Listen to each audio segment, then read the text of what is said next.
কারণ টুইস্টিং করতে আপনারা পছন্দ করেন, করে ফেলতে পারে ভাই। হ্যাঁ, আমি জানি না এটা স্পয়লার কিনা, বাট আমি ইমোশনালি কানেক্টেড ফিল করছি। এটা আমার মনে হয় অনেক কথা বলে ফেলছি, এখন রোজায় ধরছে। তো আর যদি বলি কোয়ার্টিস্ট বললে অনেক দীর্ঘ হবে। সেখানে আমার যে আমাকে যে নাটকে নিয়ে আসছিল, অভিনয় জগতে নিয়ে আসছিল, যার নাম যার হাত ধরে আমি আসছি, একজন গাজী রাকায়েত, ঘর ছাড়া নামে একটা ধারাবাহিক দিয়ে আমার পদচারণা নাটকে, উনি আমার সামনে বসে আছে। তো আমি খুব ব্লেসড যে আমার প্রথম ছবিতে আমার এই সৌভাগ্য হয় নাই, আমার দ্বিতীয় ছবিতে আমি তার সাথে স্ক্রিন শেয়ার করতে পারছি। সো রাকায়েত ভাই শুধুমাত্র উনি আমার গুরু না, আমি যখন একদম ছোটবেলায় যখন দেখতাম স্ক্রিনে ওনার বড় চুল, সো আমার কাছে সবার থেকে আলাদা ওনাকে লাগতো, যে ওনার যে এক্সপেক্টেডটা ওনাকে আমার ডিফারেন্ট লাগতো, এই জন্য আমি বেশি করে তাকে দেখতাম।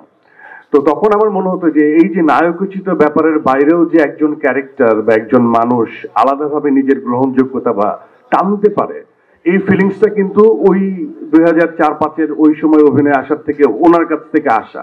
আমরা দেখতাম যে উনি একটু ডিফারেন্টলি নিজেকে পোর্ট্রে করতো। সো এই যে এইগুলো আসলে বলা উচিত। এবং আমার সামনে বসে আছে মুনিয়ারা মিঠু আপা, খুবই গুণী অভিনেত্রী, সবাই জানেন আপনারা। ওনার সাথে আমার এই প্রথম সিনেমাতে স্ক্রিন শেয়ার, এবং আমি বলবো যে আমার বন্ধু মানুষ রাজীব সালেহীন, ছবিটা দেখলে আপনারা বুঝবেন অসম্ভব ভালো করেছে, আমার চোখে খুব ভালো করেছে। এবং এখানে আর পারফর্মার দেখতে পাচ্ছি না, এখানে আমার খুব আদরের বা পছন্দের, বলা হয়নি কখনো, মাশা আছে, ওর গান আমার খুব পছন্দ। আর পাশেই বসে আছে হ্যাঁ জেফারকে আমরা অনেকে অনেকভাবে পোর্ট্রে করি, কিন্তু খুবই হাইলি ট্যালেন্টেড একটা মেয়ে এবং খুবই ইজি গোয়িং।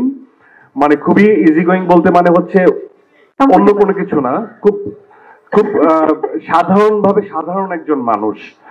এবং আমার ফাইন্ডিংস হচ্ছে যে খুব কারণ টুইস্টিং করতে আপনারা পছন্দ করেন, করে ফেলতে পারে ইজি গোয়িং কি ভাই। হ্যাঁ, আমার কাছে খুব সহজ মনে হয়, সহজ মনের মানুষ মনে হয়, এবং খুবই ট্যালেন্টেড।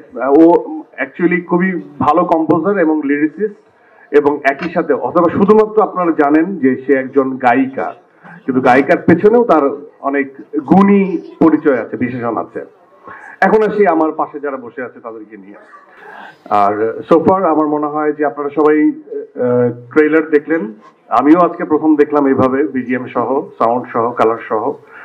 আমার কাছে খুবই অসম্ভব ভালো লেগেছে এবং আমিও ইমোশনালি অ্যাটাচ করে ফেলছি। আমি জানি না এটি স্পয়লার কিনা, বাট আমি ইমোশনালি কানেক্টেড ফিল করছি। সো থ্যাঙ্কস টু মাই পর্দার পিছনের টিম, যারা তাদের শ্রম দিয়ে এই প্রমোশনাল ট্রেলারটা আপনাদের সামনে উপস্থাপনা করছে। আমার মনে হয় অনেক কথা বলে ফেলছি, এখন রোজায় ধরছে। Thank you.